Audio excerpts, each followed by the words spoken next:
Hi, I'm Pete Weber, television voice of the Nashville Predators, and this is the Power Play Break, the place we talk about pucks. Don't you forget it.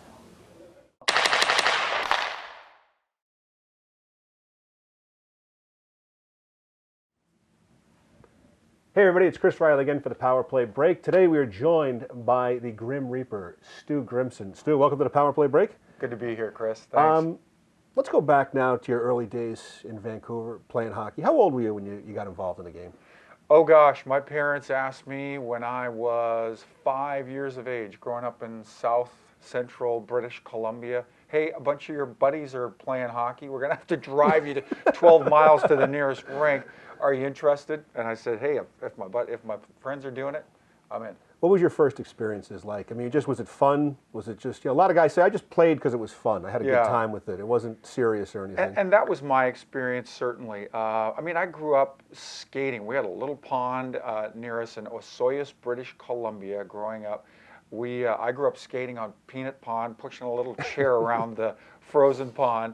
And that really started around 3 years of age and up.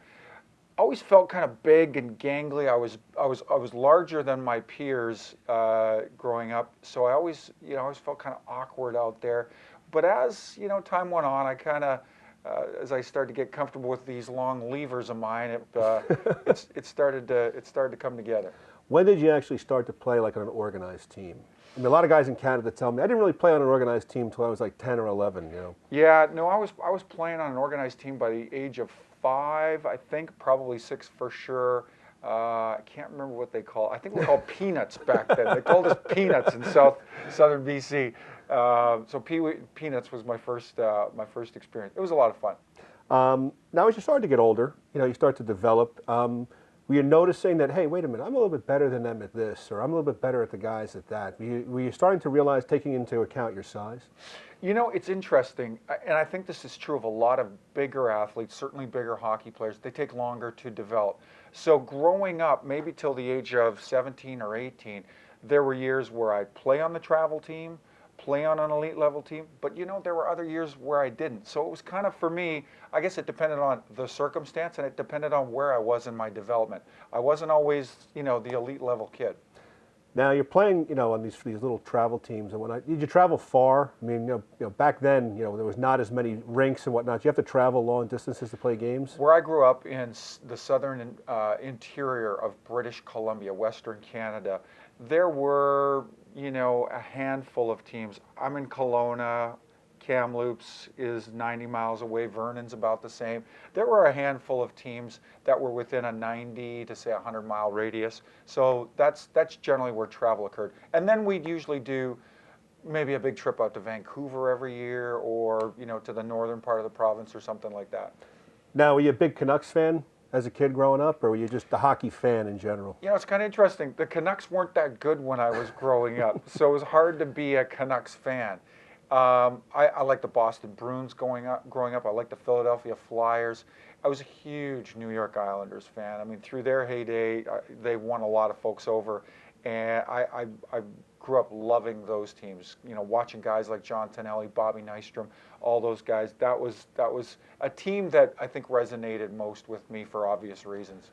Did you model your game after any of those players? Did you try and go in the driveway or go on the ice and say, I'm going to be John Tonelli tonight, or I'm going to be, all kids do that. Yeah, I think that's true. I don't know that I ever patterned or modeled my game after a specific player. Having said that, Chris, there were players I really admired, and John Tonelli's one of them. And for this reason. John Tonelli, to me, was not the best skater out there. He was not the best puck handler or shooter or anything like that.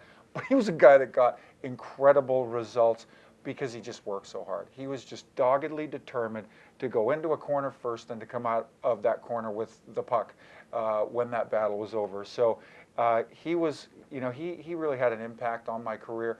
Got to play with him as he was winding down, as I was kind of breaking in Chicago, and that was a great experience. Fine guy. Now, you're playing, this youth hockey, you got your heroes and everything. When was the first time you actually went to an NHL game? Do you remember? Oh, gosh, that's a good question. Probably growing up in British Columbia, got to go to a Canucks game. But I'll bet you it wasn't until I was in my early teens, maybe middle teens. Yeah, it was surprisingly late for a guy that grew up pretty close to an NHL center. Now, what was the experience like for you? I mean, a lot of guys, remember that first moment. I can remember my first moment going to Madison Square Garden at like 6 years old. I mean, was it exciting for you? Were you saying, I want to be there one day, that kind of a thing? Or? It was an exciting experience. It was an overwhelming experience just to see the game played on that grand a scale. So that was really cool. I always describe my path to the NHL.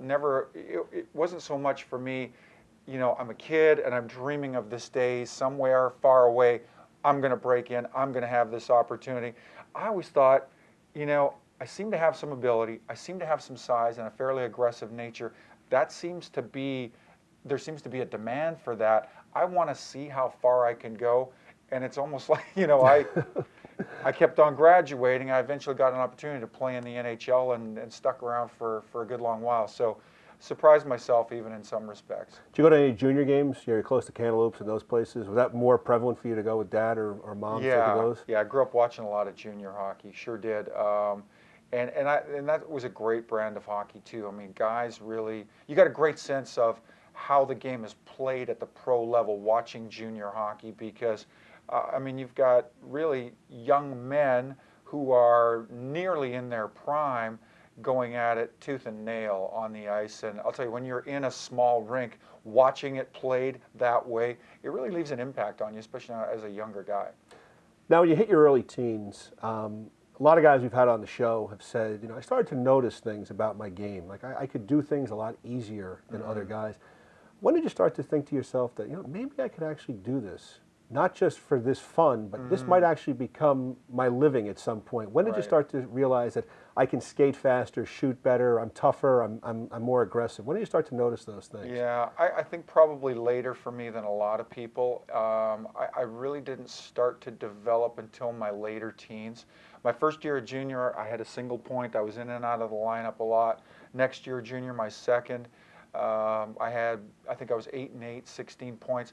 By my last year of junior, I started to notice I was, I had a game that may allow me the opportunity to play at a higher level.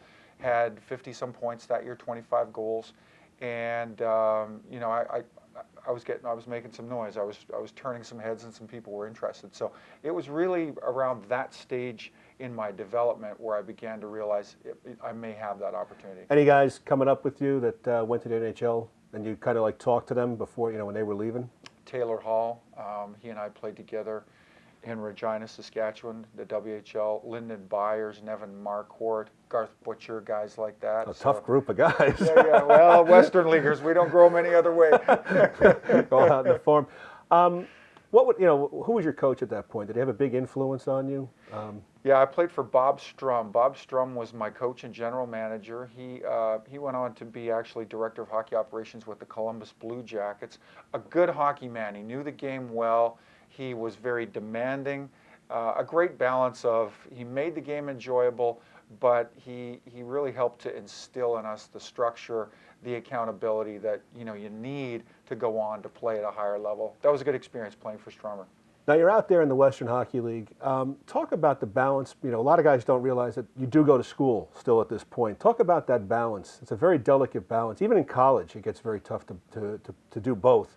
How is that for you? Because academically, I think you did want to shine. Yeah, it is a delicate balance. Back then, I was not a delicate person, so I didn't walk the balance very well.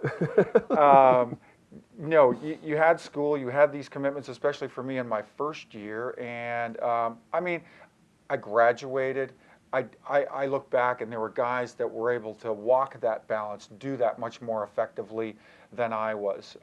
Fortunately, I got through. Fortunately, I came away with this notion, hey, you know what? No matter what I do, whether I go on to play pro or not, I've got to get a college education. So that for me was, it was an important piece of the mindset I walked out of junior hockey with. We'll have more with Stu right after this on the Power Play break.